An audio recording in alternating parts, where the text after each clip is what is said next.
Et bonjour les amis, aujourd'hui on se retrouve pour le tuto numéro 8 qui sera basé sur les différents styles de passes que tu peux réaliser en match. C'est parti. Avis aux puristes, à ceux qui préfèrent voir un enchaînement de passes parfaitement exécuté plutôt qu'un petit pont ou un passement de jambes. À ceux qui s'extasient devant une transversale qui atterrit exactement dans les pieds du receveur. À ceux qui disent « Non mais là, c'est vraiment la passe qui a fait le but ». Ou encore « Ah là, celle-là elle est pile dans le bon tempo ». Pour vous, on s'intéresse aujourd'hui à l'aspect essentiel de tout match de football, la passe.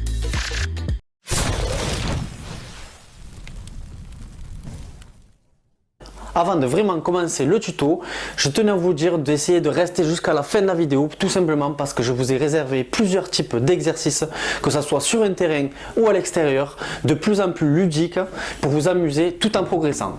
Alors si tu as envie de réaliser de bonnes passes telles que les plus grands joueurs de l'histoire comme Xavi, Iniesta, Messi, Beckham, Pirlo pour les anciens, alors tu vas devoir répéter ces passes des milliers de fois. Ensuite, ne suis pas mon exemple puisque mon plus grand défaut est de ne pas savoir jouer parfaitement des deux pieds. D'ailleurs, c'est un des points parmi d'autres qui ne m'ont permis de dépasser le niveau régional. Tu l'auras compris, savoir jouer des deux pieds fait la différence et te font gagner un temps précieux. Qui dit plus de temps, dit plus d'application, donc plus de chances de réussir ta passe. Mais d'ailleurs, quel style de passe existe-t-il en fait?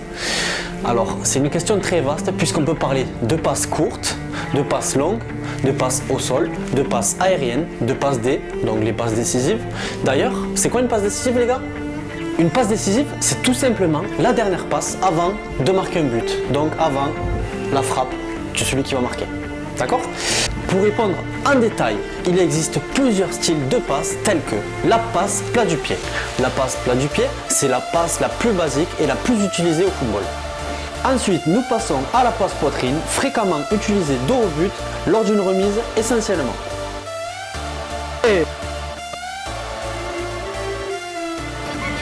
Ah là, tu as pris un cocounet.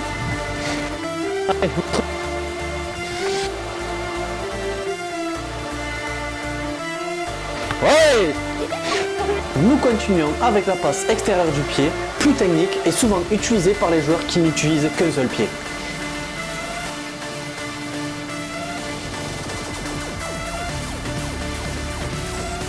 On enchaîne de suite avec la passe transversale qui permet de changer le jeu d'un côté à l'autre sur une seule passe de façon aérienne.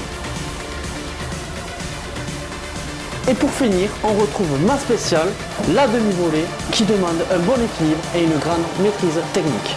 Maintenant, on va le faire de demi-volée. Donc, je ne vais pas vous faire jongler et vous faire reprendre le ballon de demi-volée. Je vais juste vous demander de le prendre à la main et vous ferez la demi-volée comme bon vous semble. D'accord? Donc, comme ça, je prends. Et le but, c'est la même chose que sur les transversales, c'est que le ballon atterrisse vers ton pied là-bas, donc dans le carré bleu. Ok? Donc, comme ça, vous la prenez. Là, c'est trop. Là, c'est beaucoup trop. Mais au moins, j'ai été droit. D'accord? Déjà, soyez précis. Allez, c'est parti. On compte des points.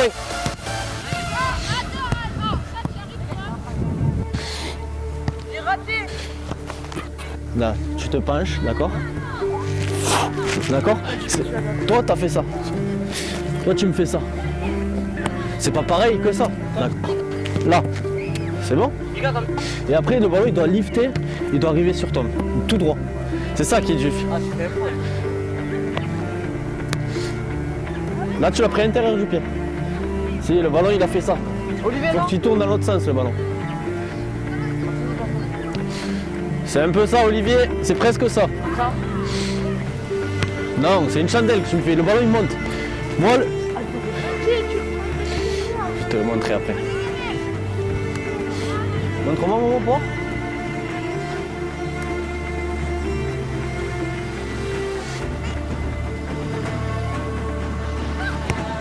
Là, c'est ton pied d'appui, il est beaucoup trop loin. Du coup, tu es tombé. Il existe aussi la passe coup de pied, rarement utilisée, qui te permet de te sortir de situations très compliquées parfois. Maintenant, voyons ensemble comment réussir une passe courte ou une passe longue. Ton pied d'appui doit être suffisamment proche du ballon. Par exemple, si tu es droitier, ton pied gauche, qui devient le pied d'appui, doit se trouver légèrement à gauche au moment de la passe.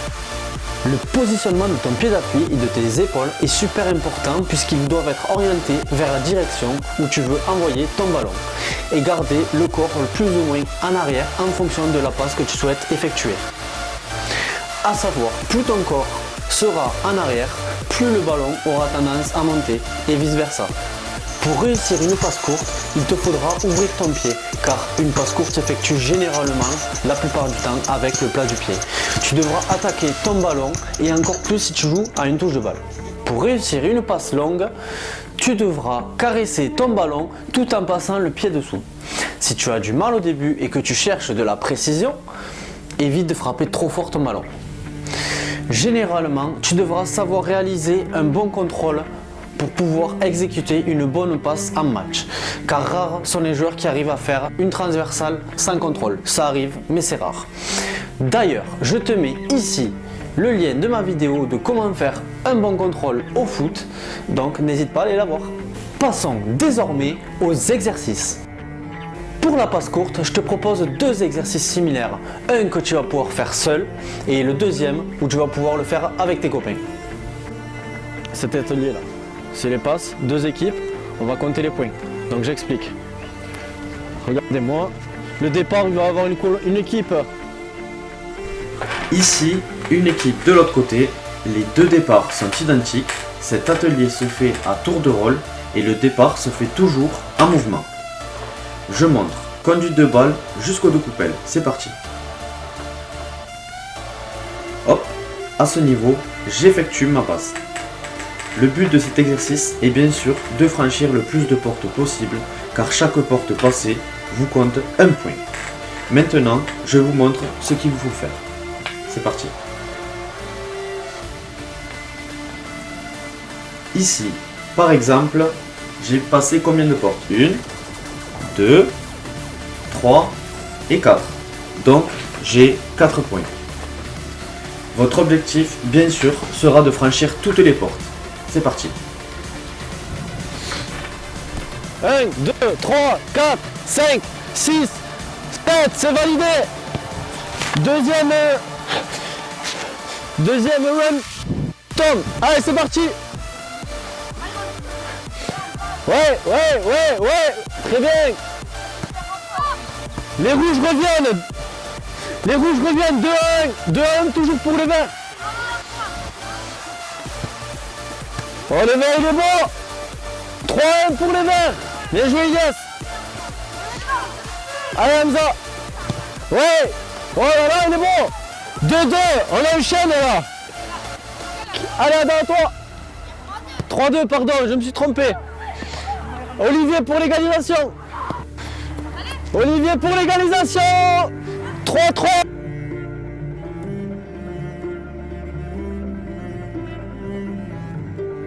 Sache que tu peux faire aussi cet atelier tout seul. Certes, c'est moins amusant que de le faire avec des copains, mais tu peux toujours le faire en t'entraînant, te fixant des objectifs, atteindre des records, tout en t'amusant et en progressant.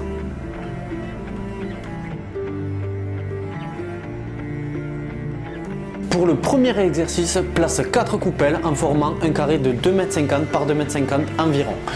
Ton but sera de faire une passe sans rebond qui devra atterrir directement dans le carré. Pour la distance, c'est toi qui te gères.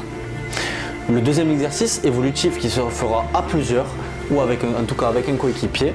Donc c'est simple, c'est la même chose. Un carré là où je suis, un carré à la distance qu'on veut, là il y aura mon partenaire et vous échangez les ballons. Vous comptez les points, vous vous challengez, d'accord?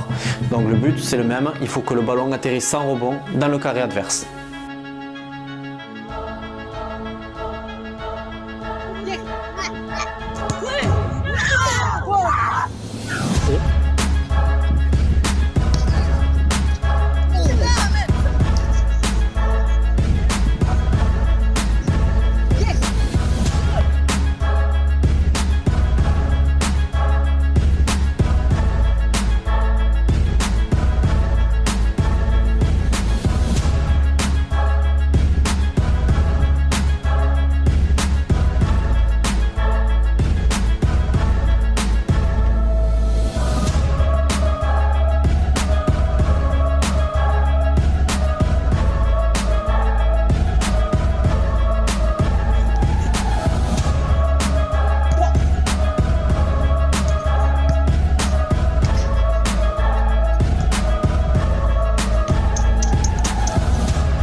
La vidéo s'achève, j'espère qu'elle t'aura fait découvrir des choses que tu ignorais qui te permettront de t'améliorer et si cela t'a plu, n'hésite pas à liker et à t'abonner.